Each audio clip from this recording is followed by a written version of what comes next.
How's it going, everybody? It is Pilot Flame, and we are back for some FPL. It's going to be fantastic. I'm so glad to be back. I'm glad that the international break is over. And yeah, can't wait to get into it. It's game week 5 deadline. We got less than an hour before we have to submit our teams, and my team's going to be a bit boring this week. It's going to be pretty much the same. Well, it is going to be the same as last week, apart from the vice captaincy, and that's about it.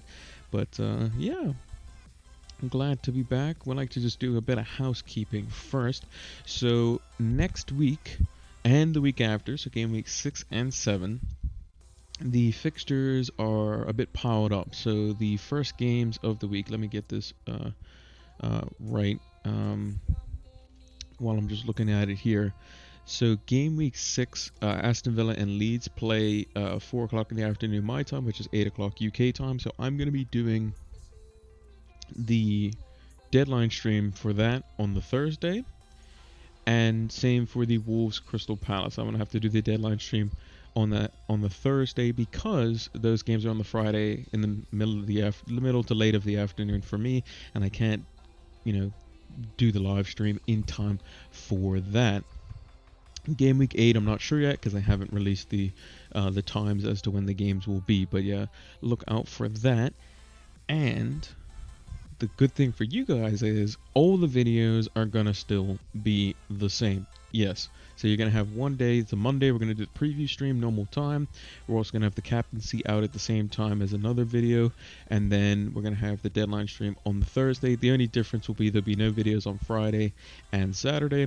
There'll be the gaming videos normally on Sunday, but you'll still get the same amount of FPL content. It's just gonna be squished down between Monday and Thursday rather than spread out over those few days. So we'll make sure to look out for that, and if you haven't done so, make sure you leave a like on the videos over there. Make sure to subscribe to the channel if you are new around here. Also, we are an affiliate now. I'm going to be getting a couple of emotes done up, so if you guys have any ideas for emotes, make sure to leave them in the chat as well. We can discuss about that. And we need emote slots for a tier 1, a tier 2, and a tier 3. Support for the channel is appreciated but not necessarily required. At the end of the day, the content is for you guys, and if you just want to like and subscribe to the videos on YouTube and just follow us over here, that is more than appreciated. You guys have done so much, and I'm so happy that we can have this channel for FPL, as it is a passion of mine, as it is a passion for yours. And last but not least, we have Handsome DJ. He has followed us in the last few hours, so thank you to Handsome DJ. Now, I've done enough talking.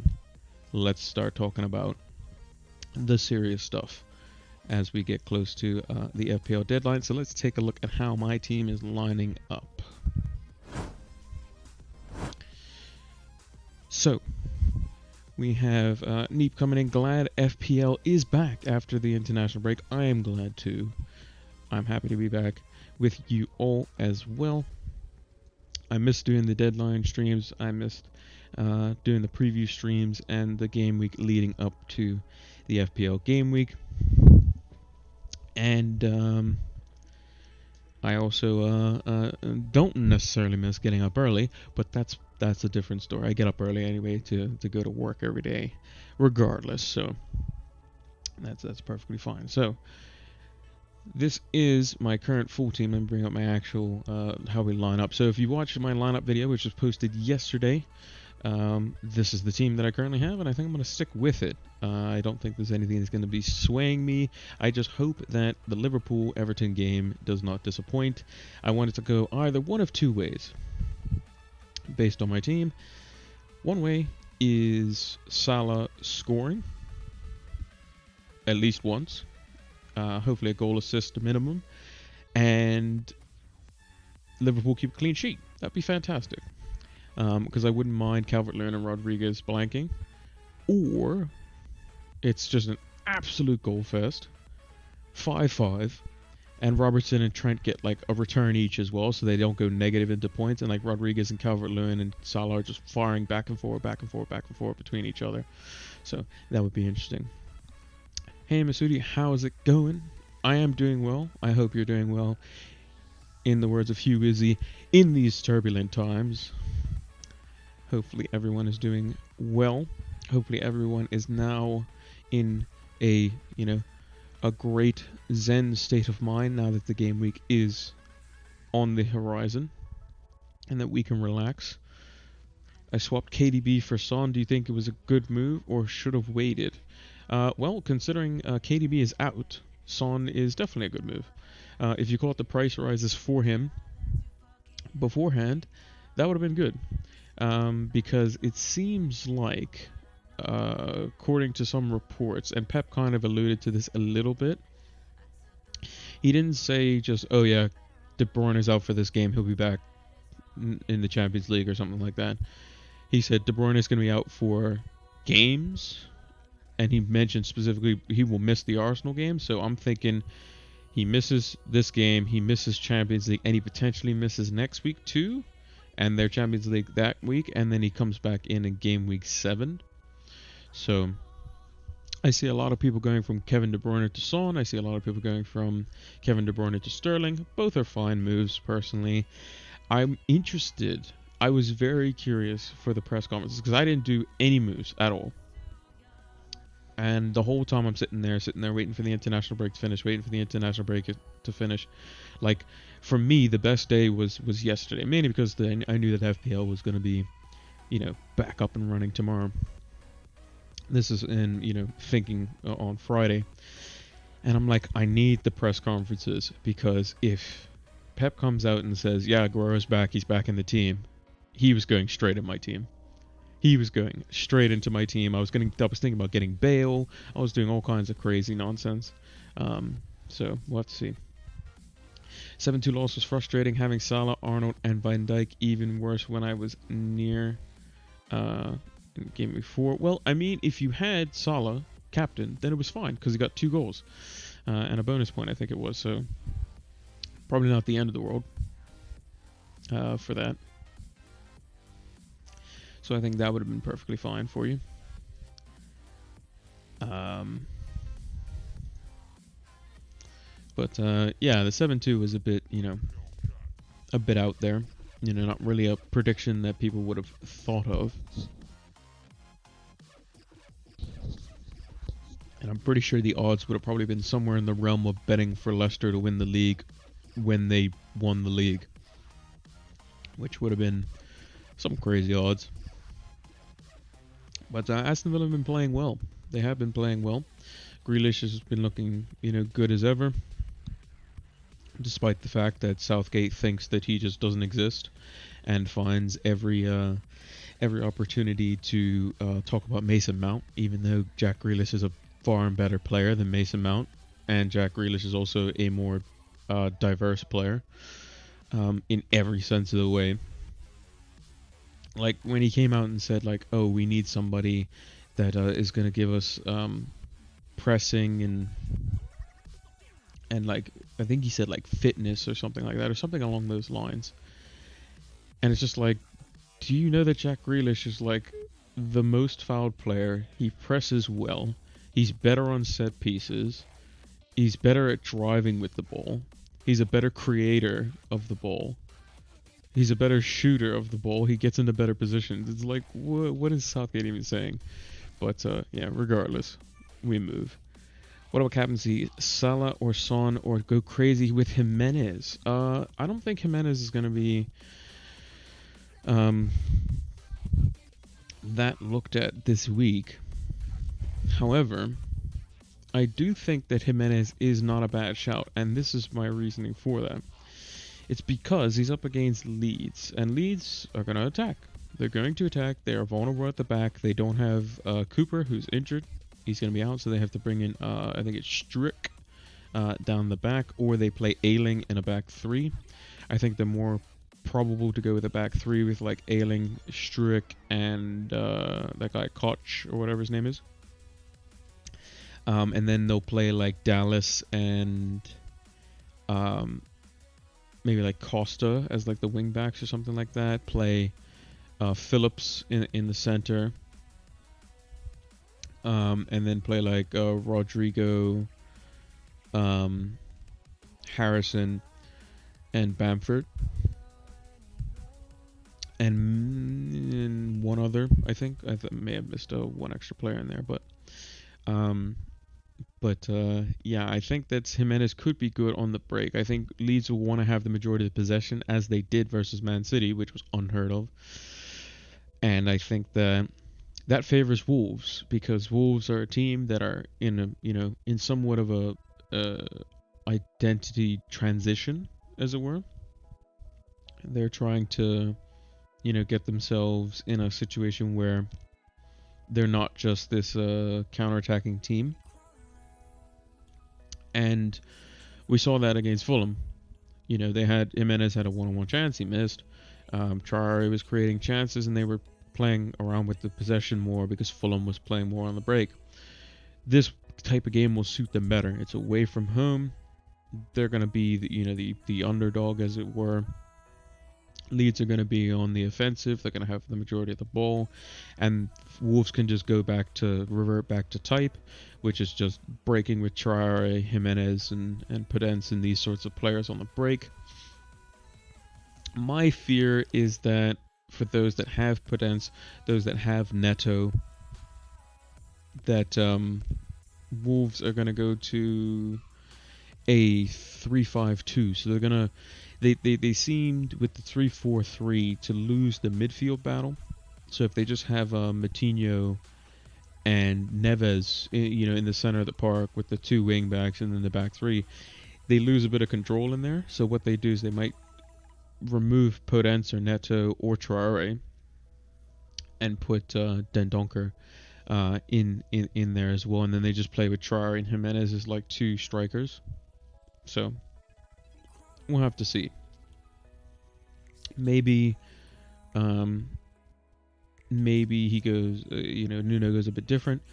Maybe he puts Semedo on the bench, puts Traore at right wing back, and then goes with Podence and Jimenez, but he still wants that three in the middle of the park, and he thinks Traore is probably, slightly more explosive and wants to get more out of him in the earlier parts of the game. We'll have to see how Nuno kind of plays it. But I definitely think Jimenez is an okay shout for the captaincy. In terms of Son or Salah, it's a bit tricky.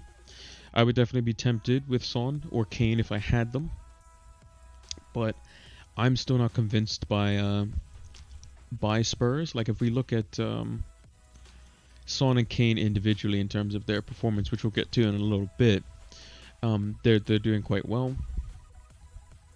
But if we look at the games that they played, so these are the fixtures that they had. So we have to remember, beginning of the season, they were useless versus Everton. Like absolutely just straight up Mourinho style of team from when he was getting kicked out of Chelsea. Just conceding chance left, right, and center. Never actually attacking at all. Looking to only go on the break. No invention in midfield. It was pretty bad. And then they came into Gameweek 2 and Spurs decided to, they decided to make a little bit of a comeback after Southampton scored. And then Southampton just lost to basically the exact same pass from Kane 4 times in a row, pretty much. And that's kind of how they ended up scoring that many goals. So again, it was just a bit of naivety from Southampton. So again, not really any tactical adjustments needed. Game week 3, they probably should have been in out of sight versus Newcastle. This was the game that kind of shows me a little bit that there's something building there. So Mourinho's finally got his players together and something's changing, even though it was a 1-1. They probably should have won the game 1-0 because of the crap handball rule. And then United, I think the understanding of this game looks like, oh yeah, Spurs battered United. Well, they did have a man sent off. Let's get that kind of fixed there. But also United defensively were literally just giving chance. They were literally just saying, Spurs, here you go. Here's a goal. Have it. And Spurs like, we could probably potentially have it. No, seriously, Spurs. Here is a goal, literally. Maguire's like heading it into Bailly and then heading it and then pulling down his own man to make sure that Spurs score. So I'm still like not necessarily convinced. And I think West Ham could be the banana skin for Spurs here. Like, I would not be surprised if West Ham win this game. Not surprised at all. But we'll have to see how Spurs are. West Ham, they probably will be a bit more organized as they have been. If Burnley have Ben Mee back by game week 6 here, they could be a bit of a bit troublesome for Spurs. But Bale's the interesting point, because Bale allows Spurs to do things that they weren't otherwise able to do, which is create something out of nothing. So they're like the Eriksen style of player, somebody who can have a long range shot, create something from a set piece, create some magic on his own with basically like one pass or one shot. And I think that's where it's interesting. And if Bale comes in and shows that he can do that, then I expect them to do quite well. And then for the next 3 fixtures, so where they play Burnley, where they play Brighton at home, where they play West Brom away, and then even when they play City, they can cause them a whole lot of trouble. Before we go back to look at the stats on Kane and Son and a lot of the captaincy options, I'm going to go to the chat real quick here. So I think so too, since West Ham have been doing well, especially on defense. Exactly. They've been very well organized. They have this system going, if anyone has watched West Ham this season. So they have a double pivot in Declan Rice and Souček, and then they usually have someone playing in the hole. It was usually spacing out on his name. Mark Noble, that's who it is. But they usually have someone in the hole there, typically.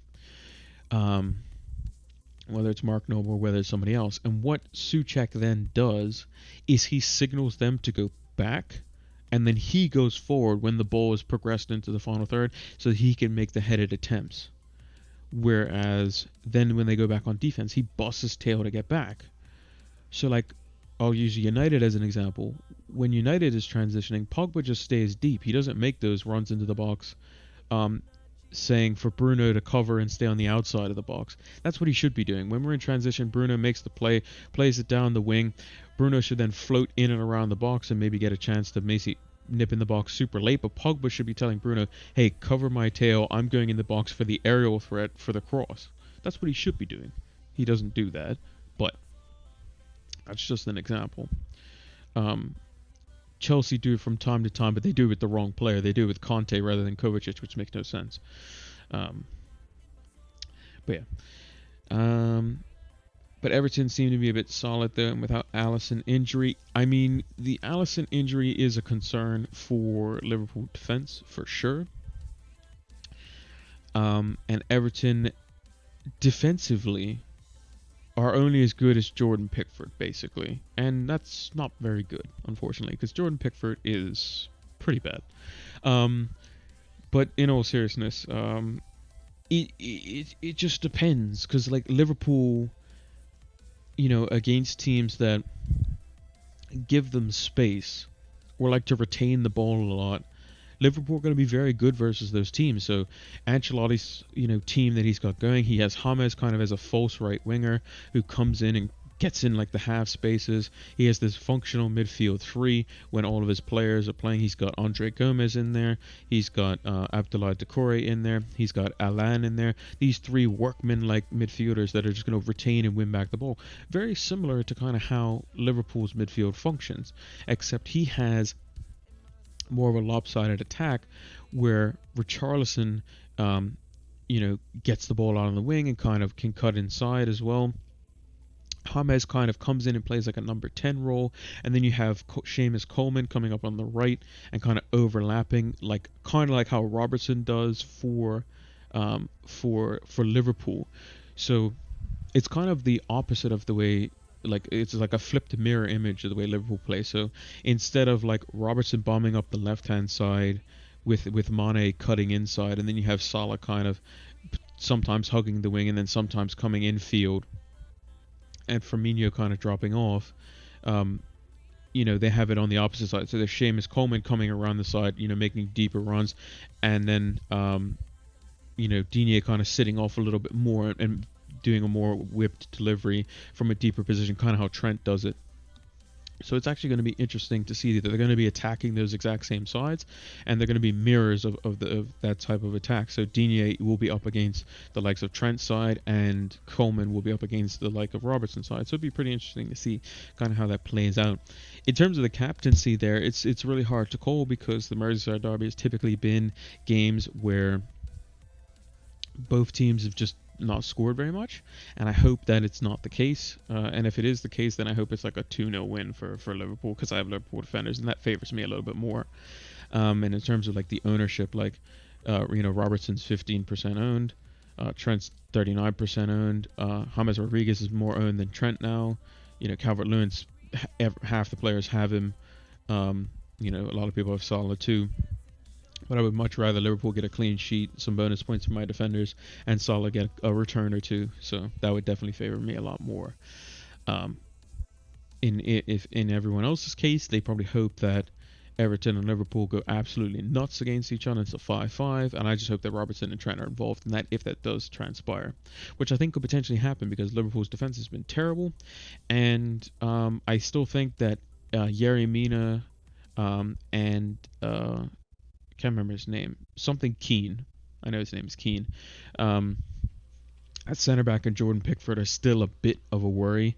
And Digne is not super good defensively. He's good at tracking back. Seamus Coleman, they're good at tracking back and kind of doing their own bit. But those two defensively in center back, in Keane and Mina, when they're exposed, which they not often are because Everton are very good defensively with their midfield, they can be got at. So we'll have to see. Son has proved his potential since the EPL's resumed, and that is true. I definitely agree with that. Hazard FC says, I have Zaha, Salah, Son, De Bruyne, and Burke. Who would you take out De Bruyne for if you could get any midfielder this game week? Honestly, if you wanted to go a bit different, I would go Sadio Mane. And that would be my choice because not a lot of people are going Mane, and Mane is only like 5 or 6% owned. If I knew Bale was playing, I would go for Bale because I think that the way Spurs are playing currently, Bale is going to take away points from Kane, not necessarily Son. So what Kane's going to do is he's going to drop in deep, he's going to collect the ball, and he plays the ball in behind for Son. Now, instead of just Son running in behind, it's Son and Bale running in behind, which means there's going to be a lot of basically like pass across, like slide it, like draw the goalkeeper, slide it across, Bale's touching it in. Bale has the ball, slide it across, Son's going to touch it in. Now, I'm not sure if Bale's going to start, so that should be something to kind of look out for. But I think that it could be very interesting to see if Kane's points continue, because I mean he is on penalties too. So Son and Bale are going to get taken down for penalties probably as well. But it's just going to be interesting to see how they play. But if I were to bring in somebody, I would. I mean, the simple answer is probably Sterling. It's just an easy swap. But Mane is definitely a differential this week. Bale is a differential this week. Pulisic is another one that's not being talked about as well. He could be interesting because he was back fit and didn't go on international duty, so he should be fit. It could be a good captaincy shout too this week, but those would be my guesses there. Sterling will also be a good pick for De Bruyne. Yes, he definitely will be. Now, let's take a look at some of the statistics, as it were. So this is the table that I've created over on the members area here. So I'm just going to move this over just a little bit. Can I get this to come over?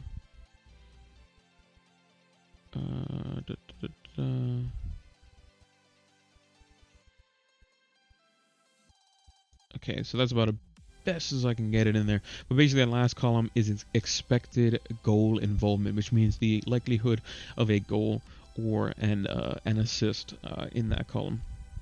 Son and Bale combo will be the best to watch, as the way Bale runs, no one can match his speed. I think his speed's tapered off a little bit, but yes, I do agree that Son and Bale is a very scary prospect, with Harry Kane basically playing like Kevin De Bruyne. I mean, there was if anyone watches the FPL Wire, which is a podcast and a stream done on YouTube by Late Riser, who's a writer for Fantasy Football Scout, Zofar, who's the host, who's another Fantasy Football Scout writer, and Bakar, or Big Man as they call him. They have a fantastic show, and trying to remember how they called him. That's where I was going. They called him Kane De Bruyne instead of Kevin De Bruyne. So because Kane is dropping in deep and playing these fantastic passes in behind. But yeah, so basically what we've done here is we've taken all like what I think are like captaincy options potentially for this week, or the main standout ones that potentially have the better fixtures. I don't have Jimenez in here. I don't have Ings in here. Mind you, we could get those guys in here. So if we bring in we'll add Ings, and oh look, Jimenez is right next to him, so which makes things nice and easy. And then we just bring that down and line it up just like that. So this is in the, like I said, the Fantasy Football Scout members area. Very useful. You can create public stat tables and stuff. We're going to be looking at the goals limited table in a second as well, which is a nice little table. You can see who's potentially going to score next. So quite interesting. But if you look at expected goal involvement, Kane is at the top of that list. Now Kane has scored what? 3-4 goals this season, and he's got like 6 assists or something crazy, but his expected goal involvement is only 4.78. So a lot of his chances that he's creating are like these wonder balls in and over the top, and yes, they are fantastic passes, but Son still has to travel with the ball a decent distance to potentially score. Salah, on the other hand, he's got 5 goals, he's got his 1 assist, but has a similar expected goal involvement than Kane. Same with Jamie Vardy. Vardy, they come through his penalties, because an XG for a penalty is like 0.75 or 0.8. It's like 80% chance that he's going to score. Calvert-Lewin is closing in on up there, close to around 4 expected goal involvement as well.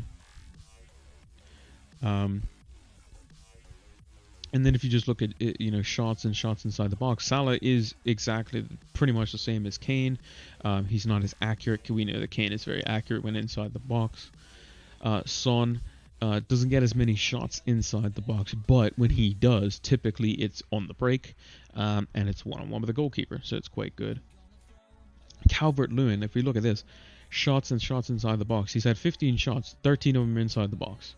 So he's in and around that box like all the time. It's literally Inzaghi 2.0, which is what Ancelotti's trying to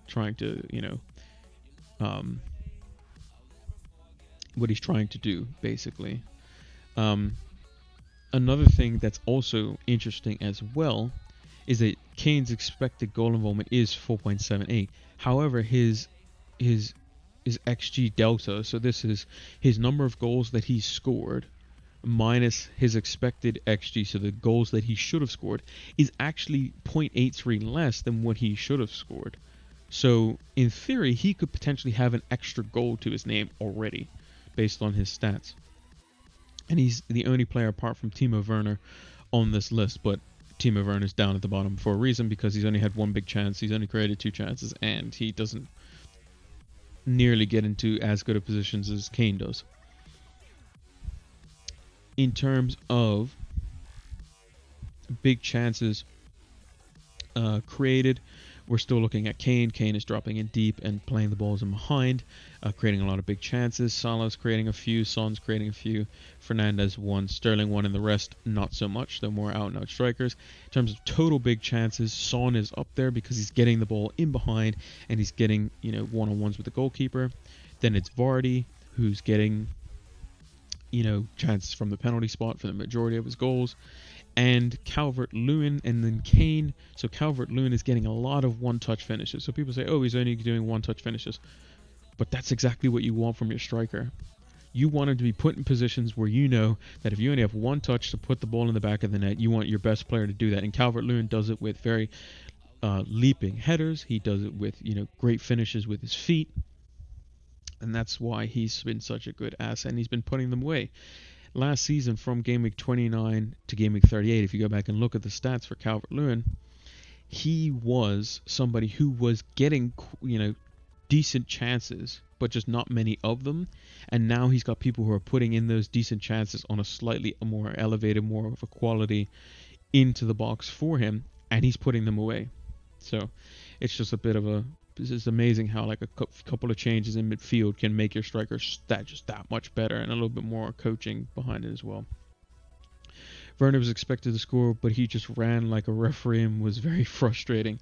Yeah, I mean, he has been quite frustrating to see. I mean, he plays well for Germany, but I think he'll definitely come good. I just think that he needs somebody running in and taking the distraction off of him. He needs Pulisic, basically, back in the team. He needs Pulisic so badly, it's not even funny, which we'll probably get to see. I believe Chelsea played today. Because he needs runners around him. That's why he was so good at Leipzig, because there was runners out on the flanks, and he was able to make the last minute darting runs like in behind defenders for like a little slipped ball into the box, and then he scores. Or he coming off the left, maybe Pulisic is in the middle, kind of driving at the center backs, and then then Pulisic, or as an example, or that type of player, would slip the ball in behind, and he would make the darting in run from the left, kind of how Sterling does, and then score. That's how he made his name and played at Leipzig. And then you have Havertz in there, who's a very creative player. Ziyech, who's probably not going to start, but will come off the bench most likely. He's a deeper lying playmaker and a very good left-footed player at that as well, which is something that Chelsea also potentially missed. Because with Chilwell in now they have a great left-footed option on both sides of the pitch. So you have Ziyech out on the right wing, and you have Chilwell on the overlap at left back. So that's going to be an interesting dynamic to see how they work. The only concern for Chelsea this week is that Southampton are very good on the break. They're very good in the press, and they have Kepa in goal because Mendy is out. So we'll have to see kind of how that plays out. Pulisic differential or Rodriguez. I would say Pulisic is more of a differential because Rodriguez is so highly owned. Pulisic is very low owned. And Pulisic, as we remember, when he's fit and was playing for Chelsea post restart, in that spell, he was driving at defenses, constantly getting, like every time he drove at the defense, I thought he was going to win a penalty. Literally, he was that good. He was that good. And that type of player enables other players to be so good at making later runs, because when you have this massive spotlight on somebody, they can cause people to ball watch, basically. When you have someone that's this mesmerizing, this tricky, this pacey on the ball, that's constantly getting it, as a player, you have to focus on them because they have it so often that you start to forget about the little things that you need to also be doing. So, like, okay, let's say I'm the right back and the right center back. Okay, Pulisic is driving at our defense. He's carrying the ball, and then he shoots. Okay, let's say he does that a couple more times.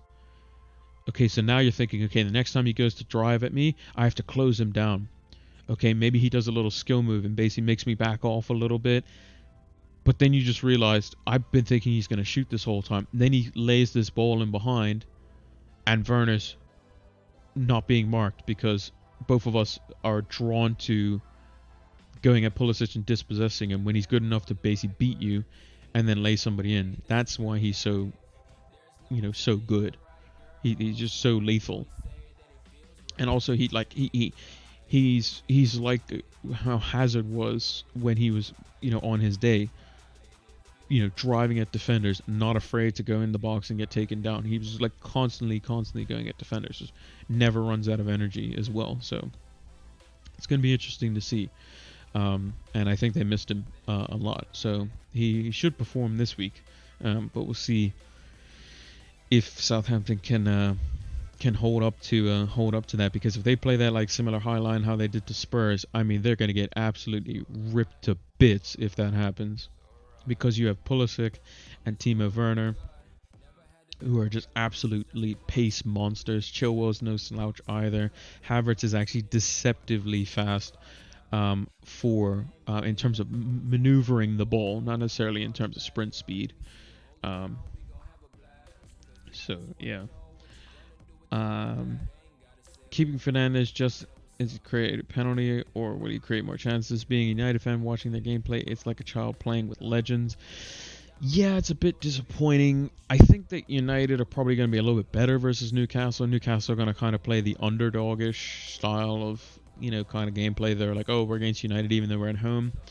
Newcastle could cause United problems, but I think that Fernandes is basically like the reason Solskjaer was kept a job, pretty much. So if he doesn't play, like Fernandes is going to play well. Like, I mean, United played terribly versus Brighton, somehow came away with 3 points, and Fernandes ended up with a goal and assist. United gets beat 6-1. Who's the one that scored the goal? It's Fernandes. So if United score, it's probably going to be Fernandes. I would say versus Chelsea and Arsenal and Everton, probably get rid, which is what I'm thinking about doing, because I have 2 free transfers going into next week. So I would say keep that in the back of your mind.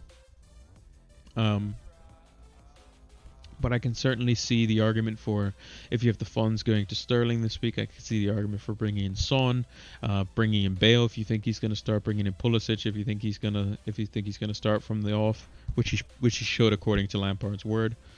But as we know, never trust managers. But yeah, I'm keeping him this week for sure. Hey mate, hope all is well and you are well after the international break. I am good, Mono. That is fantastic. I hope that you're doing well as well, and it's great to be back. But yeah, just looking lastly here for our I call this my XGI and attacking output table over on the Fantasy Football Scout members area.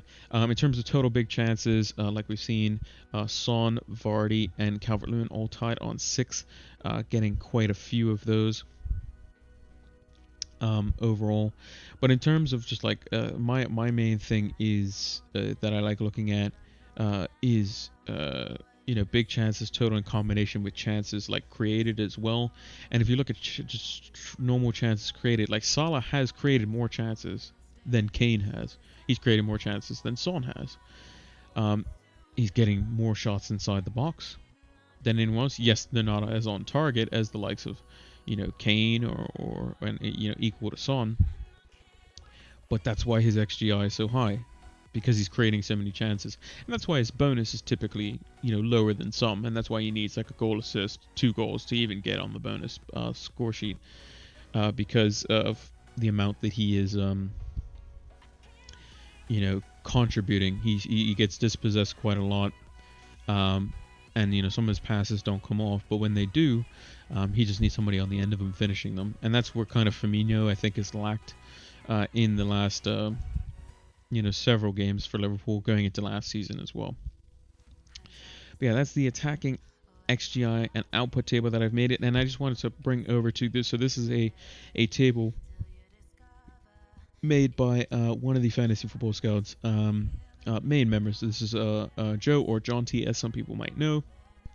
He's one of the one that hosts Fantasy Football Scout, their podcast, and this is what he likes to call his goals imminent table. So this is basically players that are on the cusp of potentially scoring in the coming game week. So if you look at players on this list, Richarlison is on there, Souček is on there, Timo Werner, if you've hung on to him for this long, is on there. He was on there last week too. De Bruyne is on there. Obviously, we know he's injured. Harvey Barnes is on there, and Leandro Trossard is on there. So if you have any of those players, expect them to potentially be imminent on scoring. And I think that Souček is definitely one to look out for, because come game week 8, everyone's going to be on the West Ham hype bandwagon. Richarlison should be back from full fitness. His stats are actually very good. Like if you look at his his total goal attempts. He's got 14 goal attempts. He's got 11 inside the box. Yes, there's not many on target, but he is getting a lot of shots inside the box as well. He's creating some big chances as well.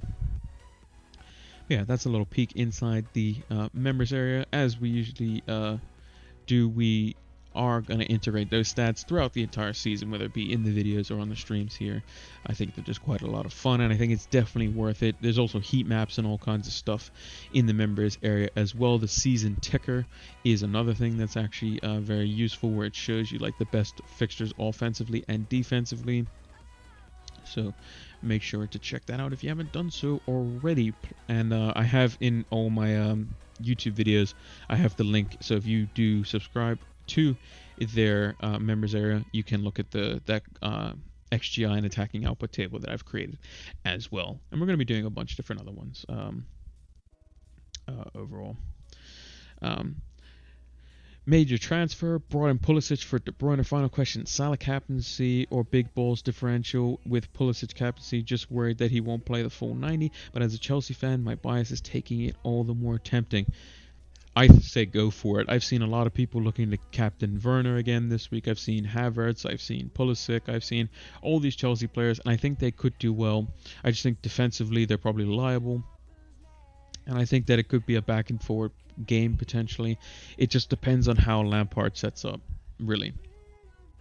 If he plays Pulisic out on the left, he plays Havertz through the middle, and he plays Werner in the number 9 role, and he plays somebody like Callum Hudson-Odoi out on the right hand side. And with Conte and Kovacic, I think they can't go wrong there. I think they're going to be fantastic.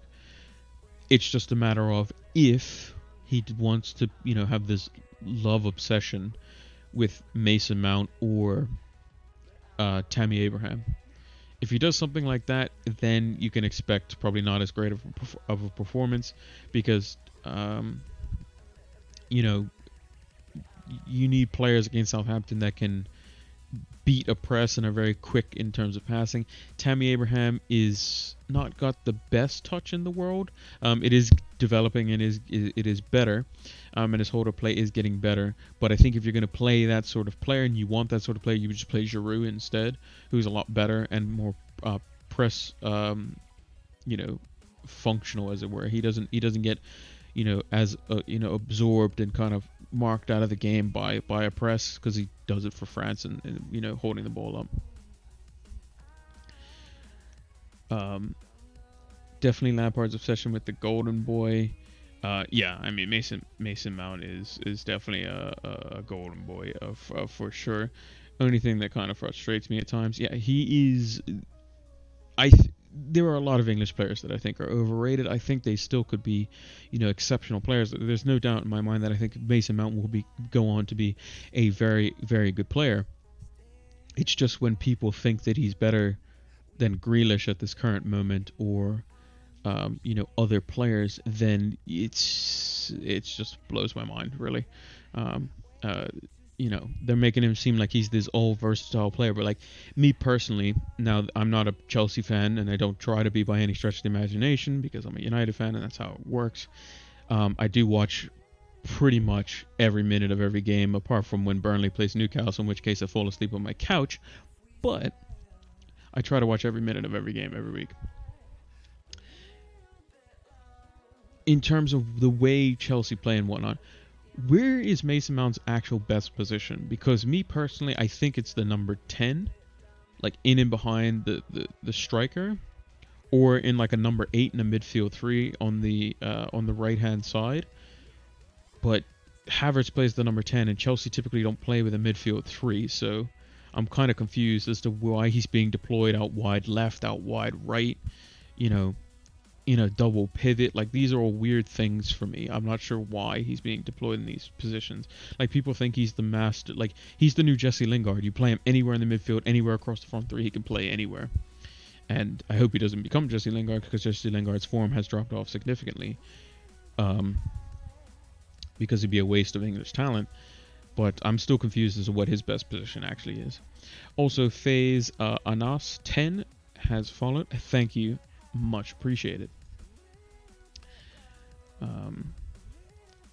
It's just really weird to to see like this like, you know, he did well with the youngsters last season, did Lampard. You know, he had Abraham, he had Mount, you know, he had these sorts of players in there playing game in, game out and doing well. He got top 4. But now it's more of like, you know, you look at Chelsea's team and when fully fit, for me, the best team on paper, and I said it probably, probably sound like a broken record, but it's Kovacic and Conte as a midfield, you know, double pivot in midfield with Havertz just in front, Ziyech out wide right when he's fit, Pulisic out wide left when he's fully fit, and Werner through the middle, and you have your standard back 4 with your goalkeeper. And I don't see how Mount fits in there. I think that, you know, you can play a midfield 3, and you can kind of remove Kovacic if you want to go a bit more offensive versus teams that are maybe like a Burnley or something like that. You play with like Mount, Havertz as like two number 8s, and then you have just Conte kind of just shielding the back 4, and you have a bit more invention because you don't necessarily need somebody to drive with the ball versus Burnley, because they're just going to stay in place. They're not really going to move. Whereas like Southampton, as an example, you need somebody who can potentially, like, you know, beat the press, nip around them, and Kovacic is very good at that, good at driving with the ball and like drawing players in, much like Pulisic as well. So it's going to be it's definitely going to be interesting to see kind of how that develops overall, and how he kind of transforms the team. But I think that's probably the best team on paper as to what they can play. And then obviously down the back, you play Chilwell left back, you play Reece James right back, you play Thiago Silva plus, I would say, Zuma at the moment, who's been doing quite well. And then maybe longer term Tomori potentially, instead of Thiago Silva, who will not be there forever. He's obviously a lot older. And then Mendy in goal is probably the long term solution for Chelsea's team overall. And then if you look at the bench, you know, you have Abraham and Giroud potentially coming off the bench. You have Mason Mount, like we've mentioned. You have Callum Hudson-Odoi. You have Billy Gilmore, who's very good in, you know, center defensive midfield, who I think is probably more of a talent than the likes of Mason Mount in terms of what I've seen from them. Like, Billy Gilmore has a very, you know, defined role. He's a very good deep line playmaker. He's very good in the press. He's very good at intercepting the ball, and is a very good central defensive midfielder. Whereas Mount kind of just seems to be like the Swiss Army knife in a sense. He's kind of being used in that mold where he's just being put into any position that's basically they could find in the national team as well as in Chelsea's lineup. Do I play FIFA 21? I don't have FIFA 21 yet. I think I saw something that you're going to be able to transfer FIFA from PS4 and Xbox One to Xbox X and PS5. I think that was confirmed. But I haven't had a chance to get it yet. No, I was studying for an exam last week, which I passed, which is good. So I haven't had a chance to get it as of yet. So no, I've seen bits and pieces. I'm more of a career mode player, not necessarily a foot champs or weekend league player. I just personally am somewhat rubbish at the game. But I'm interested to see how they changed like career mode and stuff, which is quite interesting. So yeah, that's if I was going to play FIFA, I would do something like that, more of a career mode style. For that. If I was gonna get it, I'd be interested because I might get it for PC, and maybe those are the gaming videos that I end up doing. But we'll have to see. I still have a few more parts on Detroit Become Human. Oh, it is a free upgrade. Okay, good. So yeah, if I were to get it, it would either be for PlayStation or PC. I'm trying to think. I don't think there's any way for me to record it on PlayStation without a capture card of some kind, which I don't have. So we'll kind of have to see on on that front. But what I might do for the time being is get it on PC, because I'm not going to be playing Foot Champs at all. And then eventually get it for PS5 whenever I can get my hands on a PS5, because everyone's been trying to get those immediately. So same with the Xboxes. So if you do get on PC, hit me up. Yeah, I'll have to see. Because I like playing more of like the PV style. Like one of my favorite things to play on FIFA was like the Alex Hunter series. So like I didn't play the Forza series last FIFA, in FIFA 20. Wasn't really interested in it, but I might go back and play it and then see how it goes in this one. But I liked more of like the story that you can relate to, like the childhood dream. You got to play for your club, and then you go to Real Madrid or Barcelona or these sorts of big teams, and then you see how it goes from there. I like that type of storyline. Obviously, that's that can get pretty repetitive, because it's pretty similar story. It's like you start, you get found out, you play for like your local English club, and then you get you do well, and then you get picked up by one of the superstar teams, and then you win the Champions League, and then they could have potentially progressed that story into like England winning the World Cup, and I hope that they or the Euros. I hope that they do that in the next FIFA. They bring back the series, and they escalate it to where it's like Alex Hunter gets called up for the England national squad, and then you basically play the World Cup, as it were, in a story mode. That'd be sick. American bias. You just like to see Alex Morgan. I mean, Alex Morgan's a fantastic player, and but I just like that series overall. I thought it was great. My favorite character in that actual series was the what's his name? The tall lanky guy. That has the fallout with his brother, who plays for PSG. I can't remember his name. Oh, is Williams, I think is his last name, and he calls himself the Williams. I can't remember what his first name is. But he was my favorite character. That dynamic was actually very interesting. I thought the Women's World Cup thing was pretty interesting too. And I think a lot of parts of that, as well as the Williams' storyline, like overshadowed like Alex Hunter. Like when it came to winning the Champions League final, I chose Williams to win it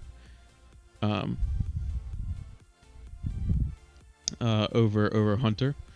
So, but we'll see. I hope they Williams is gas. Yeah, he's so funny. He is funny.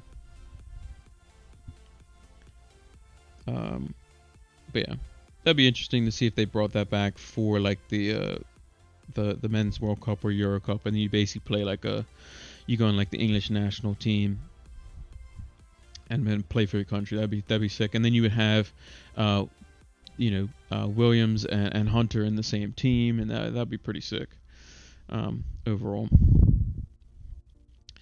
But yeah, just over 5 minutes or so till the deadline. Less than 6 minutes, so just over 5. Hopefully everyone's getting their teams in place. So I'm gonna just refresh and make sure I have my team sorted here. So just to run through one more time, we got McCarthy in goal, we got Trent in defense with Castagne and Robertson. In midfield we have James Rodriguez, Fernandez vice captain, Salah captain, Podence, Calvert-Lewin, Ings, and Mitrovic. So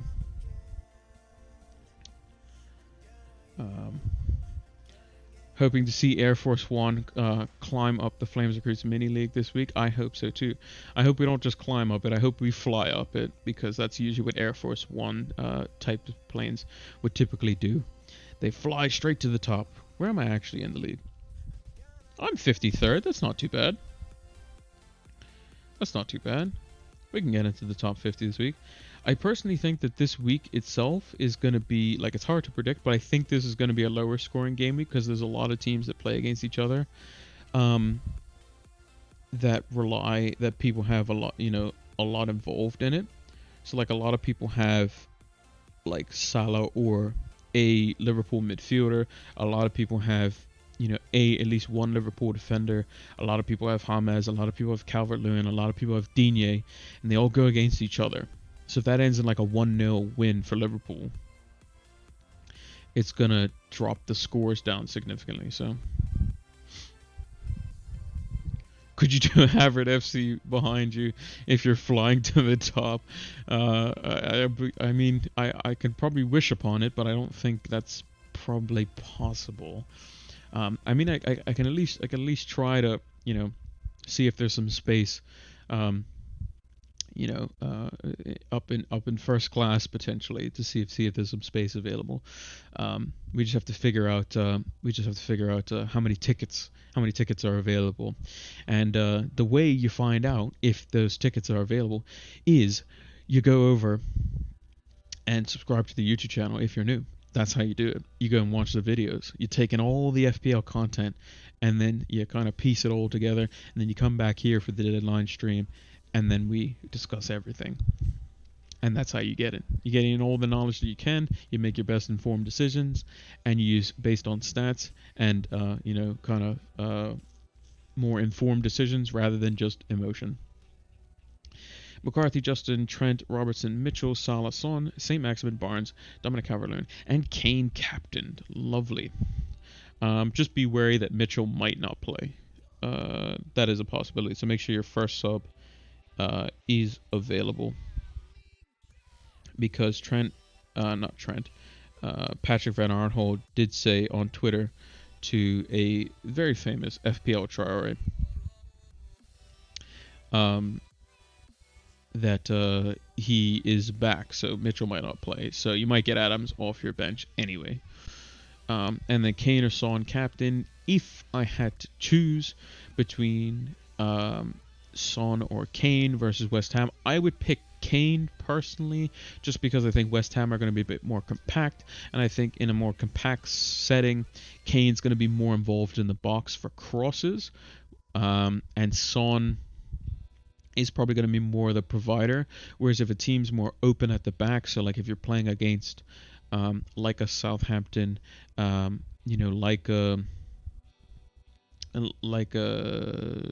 trying to think, like a Liverpool, these teams that are going to play with a bit more men forward and they're going to be more susceptible on the break, you want to captain the more explosive player in that sense. So if there's space in behind, Son/Bale, that type of player.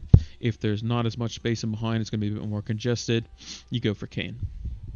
Yeah, Son will be providing more assists with Kane to score more chances. Yeah, I think it's going to be more of like more in the the realm of Spurs versus Newcastle, that type of mold, in terms of what's going to be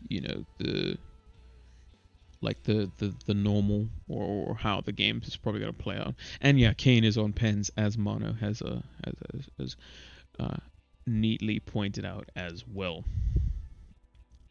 So we could expect that to transpire. I would say still keep Mitchell in though, Mono. Personally, I would still keep Mitchell in, because if he does play, I think he might be okay.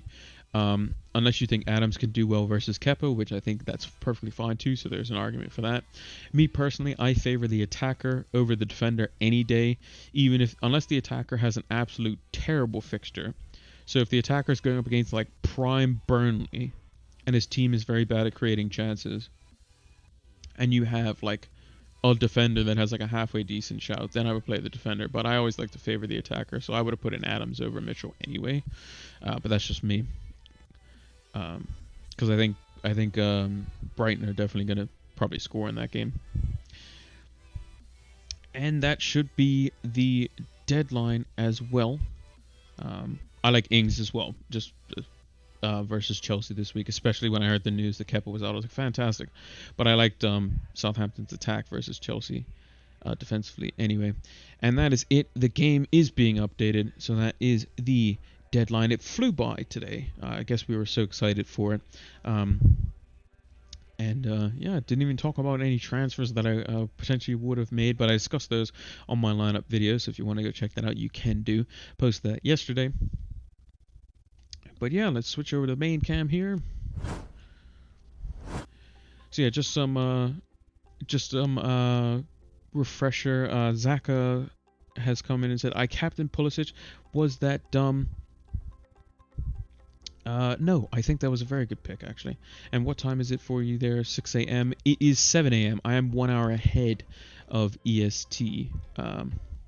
And Hazard FC says, don't worry, I did it too. See, great minds think alike. That's what you have to think. You got to go in confident. You got to know that you're gonna do well. I'm gonna be miserable if my captain blanks in Salah and it's a boring like 0-0. That would be very upsetting for me. I hope that doesn't happen. It's 3:45 p.m. here. Some people have different times. Tilly bottles it. No, I think Pulisic's definitely going to do well this week, especially if he plays anywhere near the form that he had post restart. So, but yeah, that's going to do it. Make sure to do all the normal stuff: like, share, follow, comment, subscribe, all that good stuff. Again, just as a reminder, next week's preview stream is going to be normal time, Monday 7 p.m. EDT. But the deadline stream is being pushed up to Thursday of next week because the game week starts on Friday, and I won't be home in time to do the deadline stream an hour before the game week starts on the Friday. So we're going to be doing it the night before. So make sure to check us out when it does go live on Thursdays. Now that I can post, I didn't know that once you get over 1,000 subscribers on YouTube, which thank you to all of you that have done so already. You can put up these little like posts. So I've been putting the posts to set people reminders for the streams to come over here on Twitch as well. So thanks again for those that have showed up. I like to keep it interactive. Very, very good stream. I'll be posting this VOD up on YouTube as soon as I can, and you'll get the same amount of content going into next week as well. Thank you, Mono. Keep up the good work, and always, man, stay safe. You as well. Make sure everyone's staying safe. We're all we've got, people, as Hugh Izzy would say, and very informative. Thank you. And you guys have been informing me as well, so make sure to give yourselves a pat on the back as well. You guys are just as bright of minds in the FPL community as I am as well. We all like to bounce ideas off each other, and at the end of the day, the channel is for you guys to help inform yourselves as well as myself. I'm learning things new every day and trying to help improve the content for you guys as best I can. And thank you, Neep, for following as well. Thanks for watching, guys, and have a good game week. Take care.